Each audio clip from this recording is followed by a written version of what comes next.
Angels वो हैं जो भगवान के दूत माने गए हैं, भगवान के मैसेंजर्स माने गए हैं। आपको अगर एंजल जानना ही है कि एंजल कौन है, Hanuman ji is the biggest example of a जागरूक एंजल, लाइव एंजल। हम ये कैसे पता करें कि ये हमारे एंसेस्टर हैं, ये कोई एंजल है या फिर कोई भगवान या कोई भूत है? कोई भी एंटिटी आके खड़ी हो जाए, कोई भी आत्मा आके खड़ी हो जाए, और अगर मैं और आप फियर करने लगे, डरने लगे, और हमारे शरीर में, छाती में, बॉडी में, माइंड में डर बैठ गया, तो वो एनर्जी पॉजिटिव नहीं। जब भी हम लोग मरे हुए लोगों के साथ काम नहीं करते हैं और डिवाइन एनर्जीज के साथ काम करते हैं, उसको एंजल थेरेपी बोलते हैं। तो काफ़ी सारे लोग ना कंफ्यूज रहते हैं कि हमें जो फील हो रहा है वो एक्चुअली में है क्या? क्या वो भगवान है? क्या वो हमारे एंसेस्टर, यानी कि हम उनको अपने क्या कहते हैं, पितृ कहते हैं, वो हैं? क्या ये कोई डेमोनिक पावर है या फिर नेगेटिव पावर है? एग्जैक्टली है क्या? तो हम ये कैसे पता करें कि ये हमारे एंसेस्टर हैं, ये कोई एंजल है या फिर कोई भगवान या कोई भूत है? सीधी सी बात है, कोई भी शक्ति जब प्यार के बारे में बात करेगी, शांति के बारे में बात करेगी, तुमको हेल्प करने के बारे में बात करेगी, तुमको गाइड करेगी, तुमको मौका देगी और तुमको ये समझाएगी कि तुमको आगे जो स्टेप लेना है वो कौन सा स्टेप है, और वो स्टेप तुमको ऊपर लेके जा रहा है, एम्पावर कर रहा है, तुम्हारी भलाई के लिए है। ऑब्वियसली फिर वो शक्ति, वो जो भी शक्ति है या वो जो भी एनर्जी है या वो जो भी एंटिटी है, that is on the positive side. और जो भी शक्ति तुमको, जो भी एंटिटी या शक्ति या कोई भी बोल लो, ताकत बोलो, कुछ नेगेटिव की तरफ तुमको लेके जाती है, तो वो obviously it is not a positive energy, meaning it is not a God energy. दो ही तरह की एनर्जीज है, positive energy of love and the energy of fear. अब अगर इस रूम में राइट नाउ ऑल्सो, अभी भी राइट नाउ कोई भी एंटिटी आके खड़ी हो जाए, कोई भी आत्मा आके खड़ी हो जाए, ओके, कुछ भी हो जाए, और अगर मैं और आप फियर करने लगे, डरने लगे, और हमारे शरीर में, छाती में, बॉडी में, माइंड में डर बैठ गया, तो वो एनर्जी पॉजिटिव नहीं, एंटिटी पॉजिटिव नहीं है। तो हमें समझ जाना चाहिए कि इस रूम में कुछ ना कुछ गड़बड़ है। लेकिन अगर कोई ऐसी एंटिटी आए कि जहाँ पर हमारे बॉडी में वाइब्रेशंस इतने बढ़ जाए, वी फील सो लाइट, और हमको इतना अच्छा लगता है, और प्यार से एकदम अंदर से वो जो खुशी होती है और आंखों में आंसू आते हैं, खुशी के आंसू, that is empowering energy, that is God energy.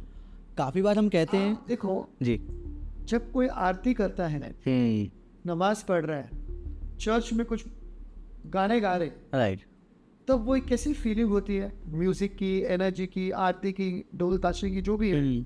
कभी कभी वो देख के भी आंखों में आंसू आते हैं, you feel so light, you feel so happy, you feel like dancing in joy, that is the God energy. और जब कुछ डरावना सा देखते हैं, वहाँ से भागने का मन होता है, छिपने का मन होता है, उस चीज़ को नहीं देखने का मन होता है, that is the demonic energy. Actually you won't believe कि मैं आज से लगभग 6 महीने पहले आई बिलीव एवरीथिंग। आज से 6 महीने पहले मैं वडोदरा था। वॉज इन हरनी हनुमान मंदिर है, वहाँ पे माना जाता है कि जो हनुमान जी हैं वो मूर्ति नहीं है, he is the real Hanuman ji. उनको आप टच करोगे तो वो सॉफ्ट हैं, वो जो मूर्ति, सीरियसली, मतलब आई हैव बीन देयर। तो वहाँ पर जब हनुमान चालीसा और जब आरती होती, सीरियसली मैं आज तक कभी ऐसा नहीं हुआ, वहाँ पर मैं खड़ा था और मेरी आंखों से आंसू, अभी मैं बात कर रहा हूँ तो अभी भी मुझे, आई डोंट नो व्हाई, कि मुझे लग रहा है वडोदरा में, राइट, एयरपोर्ट से करीब 1 या 1.5 किलोमीटर दूर है, बस, ज़्यादा नहीं। अच्छा, हाँ, तो ऐसे है, तो मतलब मैंने वो फील किया। इसको हम लोग एंजल थेरेपी की भाषा में कहेंगे a place which contains vortex of energy. एक ऐसा स्थान, एक ऐसी जगह जहाँ पर कुछ ना कुछ ऐसा एनर्जी का एक पूरा वॉर्टेक्स है।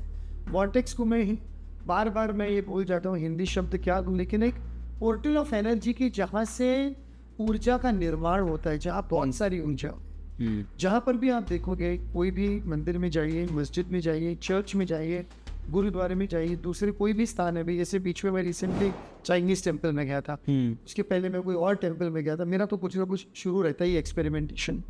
तो जहाँ पर भी जाओ और वहाँ पर अगर वो आप फील करो, and you can feel it, अभी वो फीलिंग का भी मैं तुमको कैसे समझाऊँ, मेरे पास एक्चुअली शब्द नहीं है, तो वहाँ पर you can feel that energy. इसलिए तो लोग जाते हैं ना।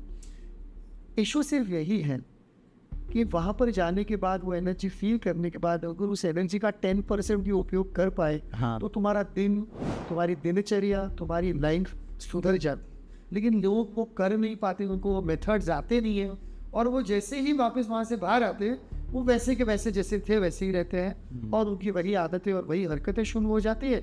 इसलिए फिर उनके काम होते नहीं है, काम अटक जाते हैं। फिर वो क्या हो जाता है कि if you want to remain in that vibration you need to work on yourself. मैं ये नहीं बोल रहा हूँ पूरा दिन जाके मंदिर, मस्जिद, चर्च में बैठ जाओ, वो भी नहीं बोल रहा, राइट। लेकिन अपने ऊपर काम करना जरूरी है। अभी जैसे एक सिंपल सा काम क्या करना है, डेली ऑरा क्लीन करना है। मैं बार बार बोलता हूँ, आप अगर दिन में 10 बार अपना ऑरा क्लियर करेंगे तो आप देखोगे 40 दिन के बाद आपकी बॉडी इतनी लाइट महसूस होती है और इतना अच्छा आपको फर्क महसूस होता है अपने लाइफ में। तुम्हारे सारे दिमाग के जितने भी स्ट्रेसफुल थॉट्स है वो भी कम हो जाते। कल्याण जी, हाउ कैन यू प्रूव कि ओरा सच में एग्जिस्ट करता है और उसे हमें क्लीन करने की ज़रूरत है? How can I prove? I am not that inexperience I can prove, लेकिन माफ़ी चाहता हूँ, लेकिन माँ के आशीर्वाद से 2-3 चीज़ें बता देता हूँ कि एक ही रूम में जब 10 लोग खड़े हैं, 10 लोग बैठे हुए हैं, तो सबका ऑरा मिक्स होना है, एनर्जी मिक्स हो रही है। अपना जो बॉडी है उसके ऊपर 7 लेयर हैं अलग अलग, और अपना जो शरीर है वो एनर्जी एमिनेट करते रहता है, एनर्जी को अब्सॉर्ब भी करता है, छोड़ते भी रहता है। Release of energy, taking in of energy. तो आप एक ही रूम में 3-4 लोग बैठे हैं, उन्होंने हाथ मिलाया एक दूसरे से हग किया, एक दूसरे से अगर बात किया, तो उस रूम का ऑरा और एनर्जी मेजर किया जा सकता है, और आपको पता चलेगा उसमें 10 अगर वैसे लोग बैठे हैं जो बदलाव की बातें कर रहे हैं, प्रॉस्पेरस बातें कर रहे हैं, रिच बातें कर रहे हैं, ऊपर जाने की बातें कर रहे हैं, जिंदगी में कुछ कर दिखाने की बातें कर रहे हैं, तो रूम की भी एनर्जी हाई हो जाती है। और उसी रूम में अगर 10 लोग ऐसे बैठे हैं जो पूरी नेगेटिव बातें कर रहे हैं, डिजास्टर की बातें कर रहे हैं, डिस्ट्रक्शन की बातें कर रहे हैं, तो पूरी एनर्जी वहाँ पर लो होता है, और वो जो 10 लोग उस रूम में बैठे उनका सबका ऑरा डाउन होगा, इनका सबका ऑरा अप होगा। अभी ये जो 10 रूम में नेगेटिव लोग बैठे हैं जो खाली बर्बादियों की बातें कर रहे हैं, शेयर मार्केट खराब हो गया है, देश के ये हालात है, ये होने वाला है, ये वॉर होने वाला है, ऐसा है वैसा है, वहाँ पर ये स्ट्राइक चल रहा है, कल इसके भाव बढ़ रहे हैं, कल इसके भाव घट रहे हैं। उन 10 लोगों में से अगर एक अवेयर बंदा निकला तो वो उस रूम में से जाने के बाद, उस रूम में बाहर जाने के बाद अपना ऑरा क्लीन करेगा, और उनकी सारी नेगेटिविटी, उनकी सारी पनौती अपने घर में ही लेके जाए। मैं ये समझना चाह रहा हूँ, देखो 2 चीज़ें होती हैं। हमारी जो जनरेशन है ना, वो शायद से ओरा को ना समझे, लेकिन हाँ वो वाइब्स में बिलीव करते हैं कि वाइब्स होते हैं। उसको वाइब्स बोलो, ऑरा बोलो, दोनों सेम होती हैं। Yes, vibrations. क्योंकि सिंपल एग्जांपल जी, ज़्यादा नहीं एक्सप्लेन करूँगा। तुम एक रूम में गए, वहाँ पर 10 लोग हैं, या तुम्हारे 10 मित्र हैं या 10 रिश्तेदार हैं, और रूम में जाने के बाद ही तुमको रूम के वाइब जितने ठंडे और बेकार और फालतू लगते हैं कि तुम्हारी एनर्जी लो हो जाती है, और तुम्हारा मन होता है कब यहाँ से भागूं, या बाहर जाके कम से कम एक सिगरेट लूँ, या शराब की ग्लास लूँ, या कुछ तो करूँ, या कुछ तो भाग जाओ। वो वाइब से रूम की। Right. On the opposite hand, तुम एक रूम में गए और उसमें 4-5-6 लोग बैठे, और तुम जाने के बाद तुमको ऐसे फील होता है जैसे ओ माय गॉड, यहाँ तो मुझे पहले होना चाहिए था। वो क्या है, वाइब्स ही तो है ना, उनके वाइब्रेशंस। तो जो मैंने तुमको 10 मिनट पहले एक्सप्लेन किया था कि 10 लोग बैठे, सारी नेगेटिविटी है तो नेगेटिव ऑरा है, नेगेटिव वाइब्स है, 10 लोग बैठे, सारी पॉजिटिव एनर्जी है तो पॉजिटिव होगा। सिंपल।